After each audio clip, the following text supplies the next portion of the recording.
So what you think about this? What you think about, so if a person is an immigrant, they come into the country, and then now you say, yeah, you've earned the right to be able to carry a weapon. Oh, absolutely not. Do you think right now, if I go right now across the border and I'm like, hey, I've been over here for about 2 days, because technically when we go to another country, we're immigrants. And can I buy a weapon? So let me be clear. Like, if there has been an immigrant that has been here for years, I'm going to say 10 years or more, possibly you got to, they've become citizens, they've done all the background check, everything that they possibly can do to solidify. That's and different. They have That's different. Earned your way. But you've only been here for a certain amount of time, and then all of a sudden, to be able to get the car is one of the stipulations. Absolutely not. That's why I'm like, who are the geniuses that are coming up with these ideas? And apparently, our country is not. The value of our country is not in mind when they're thinking of these rules. Yes, it is. Their agenda's on mine. They know the long game. I said the value. All historians have been debating that question, moving on 2,000 years now. But everyone agrees one of the reasons is pretty obvious. The Roman military, its legions, became dominated by non-citizens who, in the end, because they weren't loyal to Rome, turned against Rome's citizens. So knowing that as we do, consider this series of facts. This country has been flooded with tens of millions of illegal aliens. At least 7.2 million. That's the official number I've entered since Joe Biden became president. That number is greater than the population of 32 states. Wow. So what do we do with these people? Do we deport them? No, not according to the U.S. Congress. Here's the idea. There is no higher honor than serving your country in uniform. And that honor could be extended to migrants under a new bill introduced by Hudson Valley Congressman Pat Ryan. Called the Courage to Serve Act, this bill would offer qualified and vetted migrants an expedited path to citizenship if they serve in the military. So what would qualify you as a vetted migrant? Is it the one, I'm sure, what about the ones that go in and fight? You know who you need to go ahead and put up in the front line? The ones that be up there fighting officers, shooting a bird. We can do what we want. Yeah, go ahead and put them at the front. But be honest with you, how do you vet somebody? How do you know somebody isn't? How do you know their true stability to say that they're not going to just start turning the gun on? That's your phone. Yeah, it's making a weird kind of sound. Because it's too close. Zing. How do you know that someone is? If they haven't earned the right, haven't built the passion of what America is about and the understanding from family and friends, and how do they know that? How do we know that they're not going to just turn? How do you know a person not going to just switch it up on you mid-war or something? Being over here, even if a person has been here for 10 years, technically, do you really know? But to me, they would show more signs of or habitual patterns that one would be able to recognize, I guess. I really don't know, because that's one thing about the human brain and the human being. You can't really say what a person is going to do. However, there are patterns of behaviors. There are things that one could assume, but you don't know. That's my point. You don't. According to Ryan, last year the military services collectively missed recruiting goals by roughly 41,000 recruits. 41,000 they haven't gotten crucial last year. Positions unfilled. Wow. If there are folks with the courage to raise their right hand, take an oath to protect and defend our Constitution, and put their lives on the line for this country, then they sure as hell deserve the opportunity to be citizens in the United States of America. That's why it makes so much. That's why it makes so much sense why the standard to get into the service has gotten real low. I've just learned of this, like the entry point. It's almost like it ain't. The entry point of getting in today is totally different from a couple years back. Now you could just get in. Now you're just like easy. He said if someone is going to pick up a gun and stand and fight for your country, but what is the true intention of the person after they've done that? I just don't. I don't agree, and I think the vetting process and the evaluation process should be way. It should take a lot longer. It should take a lot longer. A person needs to be here for an extended amount of time. Before you join the service. Years. Before you join the service. Just say you're going to protect the country, you need to be here for 10. People that they're just allowing to come in, and it's not even a process. People are just coming over. I wonder. That's what I'm saying. I wonder, did they lower the entry because they knew what they got going on? They knew the long game and say, now do shortage. Right. Ooh, Pat Ryan lecturing us on what it means to be an American, as if he would know. But consider this for a second. The military can't meet its recruiting goals. Now, who forms the basis of our fighting forces? Well, sorry to say it, but white men always have. So the U.S. military has been attacking white men by name. We're against you, white men. And so it turns out lots of white men don't want to join the military anymore. Who could have predicted that? So there is a problem getting American citizens who are born here to defend their country. Now, in a normal nation, you would pause and ask, what are we doing wrong that young Americans don't want to defend their own country? Maybe we should change and improve. But not in this country, not with this Congress. The idea is, let's allow an invasion of the country, not use the military to stop it, and then populate the military with the people who are invading the country. That's crazy. That's wild when you think about it. Right. Wow. Exactly. If this ever does become a police state, if you're ever ordered to obey at the point of a gun, this is the way it's going to happen. This is crazy. Maybe not. I just don't Colonel get it. Douglas McGregor seemed like a man to ask about this. He's a former senior advisor to the Secretary of Defense, the commander of the last tank battle in American history, and the CEO of Our Country, Our Choice. He joins us now. Doug, thanks so much for coming on. Now, I don't want to jump to a lot of conclusions about this, but since you are, in addition to all the other things I mentioned, a military historian, assess, if you would, the wisdom. It just feel like he just gonna go like Ric Flair, like he just welling up to be like, whoa, like it. I don't know. I just felt like he just ready to go in. I don't know who is he again? Who did he say he was? I don't remember his name, honey. I don't know. I'm just like, my gosh, play the clip. Listen, when people are out of hand, they do this. Play the clip.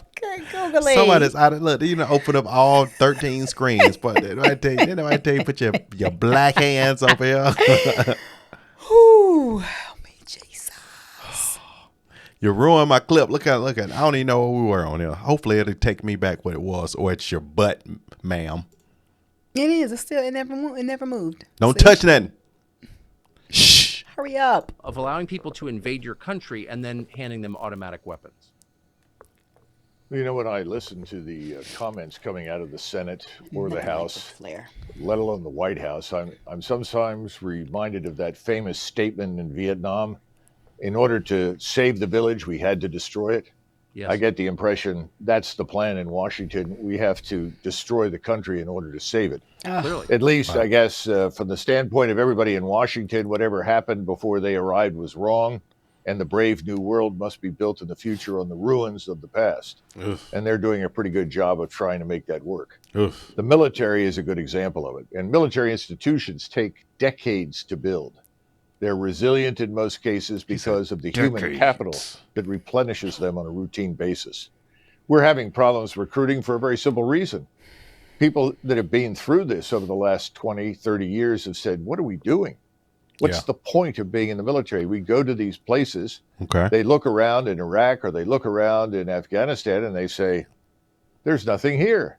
What am I doing here? Right. Oh, well, you're building democracy. And people burst out laughing. It's nonsense. Of course it's nonsense. How is this defending America? And I think that's a huge part of the problem.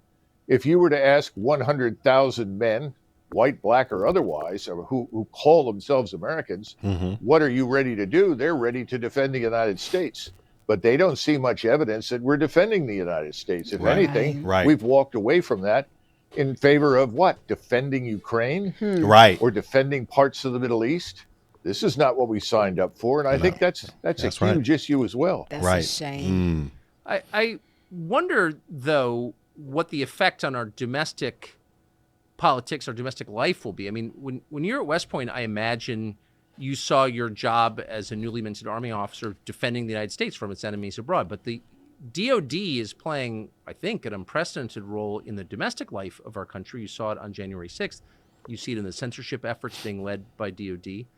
So should we be a little nervous about the idea of arming foreigners, lawbreakers, people who've broken federal law, and handing them weapons? That's crazy. Why would you be crazy to worry that that might be used against us? Because when you think about that too, if basically what they would do is, Yeah, you join the military because then now you've gotten full citizenship. Exactly. You're full citizen. And you got to hope your mental stability is right, because now you can come and you could possibly just buy guns on land. Like you could buy guns at your local pawn shop. Yeah, I mean, that's a, I don't think that's destruction waiting to happen. Chaos. All of the things I'm going through my mind about what could actually happen if that does take place. I don't trust it. Chaos.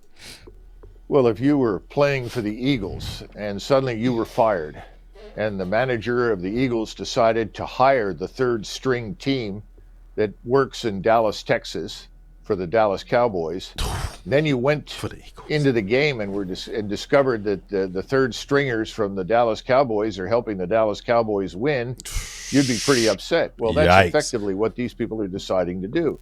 None of these people are Americans. We know from having interviewed them, they have no aspiration to be Americans. Right. What they aspire to is to get into the consumption machine, get the ticket of entry, the free check, the free phone, the free transportation tickets, the free food, the free medical care, and the free this, the free that. That's why they're coming. And people say, well, they deserve this. No, they don't. They haven't worked for any of it. In the meantime, what do Americans get? You know, we have a force right now that can't defend anything anywhere overseas very successfully. Look at the failed military operations we've had for over 20 years, and look at the border. No one brings it up. No one's even trying. No one seems to care. You know, I think the largest problem is that Washington is this ideological bubble. Yeah. And everyone decides that anyone who doesn't agree with them, that the world has to be refashioned in some new image that exists only in their minds, and that anybody who disagrees with them is by definition a criminal and has to be treated as such. Yeah. What better solution than finding people who have no connection to the American people, arming them, and then sending them out to oppress us? That sounds Sounds crazy. like a great solution. That sounds That sounds scary as he Absolutely. said that one. I just got Right. images after he said it. Yeah, so immigrants joining the military. My due diligence. To join the U.S. military, non-citizens must be living permanently and legally in the U.S. Non-citizens must also have permission to work in the U.S., possess an I-55 permanent residence card, have obtained a high school diploma, and speak English. So we know that the high school diploma will go away. To speak in English, you're gonna have to. I think you will have to be able to speak English. But my worry is, you know, who my focus is? It's not the Hispanic immigrants. It would be the Asian immigrants and some of the ones that come up from Russia. Well, those are the ones that's scared. I mean, still, but even when it comes to gangs, you know, how do you know a person is not going to go, you know, AWOL and go, you know, and turn, and then all of a sudden could get more of their crew. Right. And now they have access to be able to get them weapons because of this, you know, status. Or let's just say they don't go AWOL and they're still and they stay in the military and they do something devious. Mm-hmm. So what are the requirements for non-citizens? I just told you how many non-citizens currently serve in the U.S. military. Between 1999 and 2010, approximately 80,000 non-citizens joined the U.S. military force.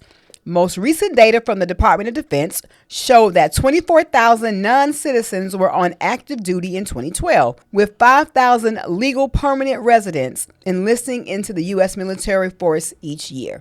How many non-citizen service members have naturalized? So it tells us from fiscal year 2001 to 2015. It says USCIS naturalized 109. 109. Then 321 non-citizen service members since 2008. All right, man. So we just know that we come into a dangerous time. We come into a dangerous area. Just all walks, points, aspects are being invaded. Like the green lasers, immigrant situation. So many things are going on. So you just got to protect your family. Have emergency backup stuff. Have food. Have water and some pow. You know what I'm saying? Keep yourself some protection because we don't know which angle things about to come at. It's time to really just get smart and like you say, prepare, but know what's really going on. That's right. All right, Trump 2024. That's all I can say. For real. All right, y'all. 2024. Be more. Talk less. Yeah. Bye.